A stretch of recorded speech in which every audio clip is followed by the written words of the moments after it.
బిజీగా ఉంటూ మరోవైపు సినిమా షూటింగ్లను కూడా చకచక కానిస్తున్నారు నందమూరి బాలకృష్ణ.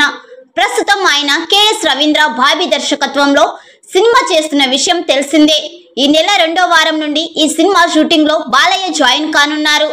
బాబీ డియోల్ బాలయ్యలపై భారీ యాక్షన్ ఎపిసోడ్ ని దర్శకుడు బాబీ తెరకెక్కించున్నారు. ఈ యాక్షన్ సీక్వెన్స్ కోసం భారీ సెట్స్ కూడా నిర్మిస్తున్నారట. నిర్మాతలు నాగవంశీ, సాయి సౌజన్య ఈ సీక్వెన్స్ ను బాబీ డియోల్ పాత్రతోనే మొదలవుతుందట. ఇందులో ఆయన విలన్ గా నటిస్తున్న విషయం తెలిసిందే. సినిమాకే హైలైట్ గా ఈ ఎపిసోడ్ ఉంటుందని దర్శకుడు బాబీ చెబుతున్నారు. ముఖ్యంగా బాలయ్య ఆహార్యం, ఆయన యాటిట్యూడ్ అభిమానులు పండుగ చేసుకునేలా ఉంటాయని ఆయన అన్నారు. ఊర్వశి రౌటేలా, చాందిని చౌదరి ఇందులో కీలక పాత్రలు పోషిస్తున్న విషయం తెలిసిందే. తమన్ ఈ సినిమాకు సంగీత దర్శకుడు.